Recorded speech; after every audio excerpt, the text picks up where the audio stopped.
Brian Urlacher, Bears great, as well as former ESPN colleague. We are so glad to have you with us, Brian. First of all, hoping that you and the family are doing well and staying safe. Thank you. We are. Where we live, it hasn't been too crazy. You know, the weather's been hot, which has been nice. I think the biggest adjustment for us has been the kids being home from school all the time. So that's been our biggest deal to deal with. Let's start with the Bears, though, Brian, and it's been interesting. The quarterback situation's been crazy.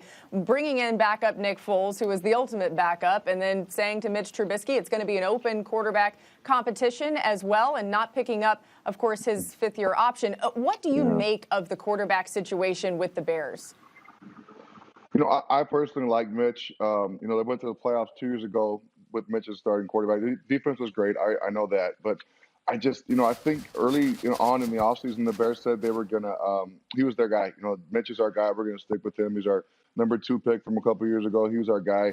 And then you go trade for Foles, but a month later, I just, you know, I'm not sure how much confidence that puts in Mitch. So I don't know. I didn't love the trade. I like Nick Foles as a quarterback. He's a really good quarterback. I just, if you're saying a guy is your guy, let him be your guy. Just that's all. But I understand you have to have 2 good quarterbacks these days, and the Bears are in a good situation when it comes to that. How do you feel, Brian, about the Bears defense? I mean, obviously we've said a lot of things, and obviously you were a great linebacker. There's no questions why you're in the Hall of Fame. But when you look at the Bears defense, as great as they were, as great as they may be considered to be, they were obviously very lethal a couple of years ago. They dropped off a little bit last year. A lot of people attributed that to their offense and their offensive struggles, and it put too much on the defense. What was your take watching the Bears defense last season and why there was a slight drop-off?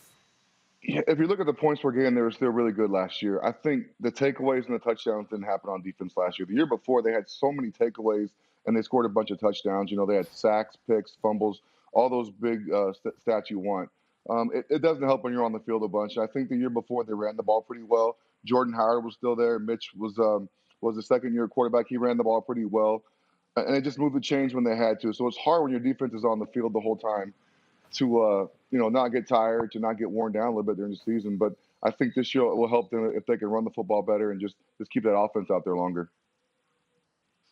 Brian, for a storied franchise, like one of the traditional franchises in a football crazy town, you know, maybe the greatest team of all time, the '85 Bears, boy, there have not been a lot of great quarterbacks in Chicago. And the first thought is like, well, cold weather. It hasn't stopped the Packers, you know? Yeah. What do you think it is about the Bears where they have not, even at the, like, who's the best quarterback of my lifetime for the Bears? You know, McMahon, like, it's no one who you'd be like, oh, my God, that's one of the best I've ever seen, or some great quarterback. What do you think it is in Chicago that they've been unable to come up with the guy? And I wish I knew, Max.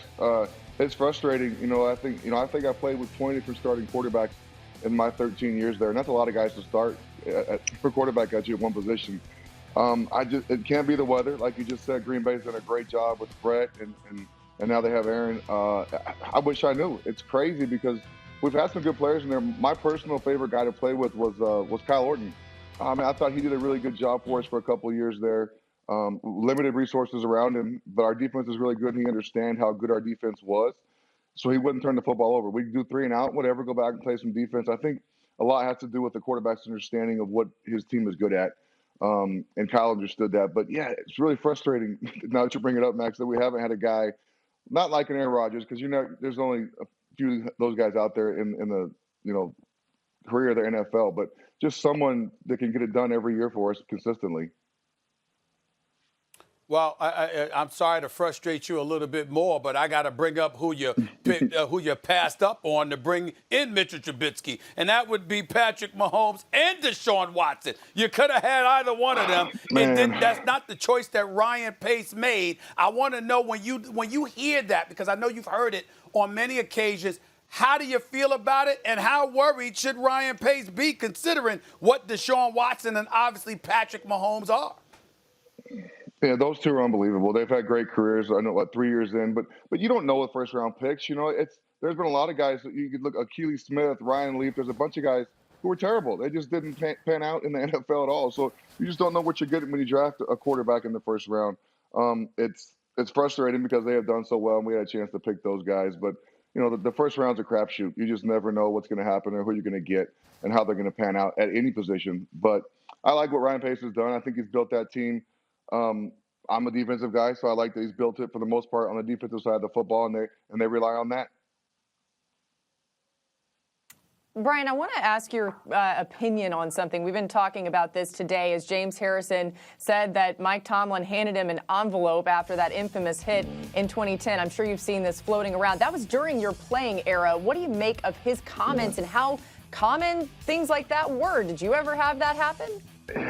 I've never heard of anything like that except for the New Orleans situation. I've never heard of people getting paid for hits or a bounty or nothing like that. And since the bounty gate, I haven't heard anything about it either until James said those comments the other day. So, I'm not sure how often that goes on. I don't know if it really does. The game is pretty clean as far as I know, but maybe there are some things that go on the side that I wasn't apprised to in my career. But it's sad that I just don't see any reason to bring it up now. Honestly, I don't think it makes a lot of sense for guys to talk about it. But 10 years after it happened, it doesn't do any benefit for anybody. Brian, we're sports fans hoping that sports can be played and seasons can be completed in some form this season.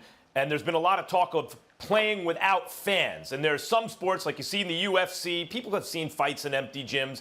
Basketball, more typical, you could play or see games in empty gyms. But football is not the kind of sport where we're used to seeing it played without fans. What is your opinion? What's your view on getting a season done, even if it means there are no fans? Yeah, I feel like we need something. As a country right now, everything there's nothing to watch, there's nothing to do. I cannot see them not playing these games. Thanks for watching ESPN on YouTube. For live streaming sports and premium content, subscribe to ESPN Plus.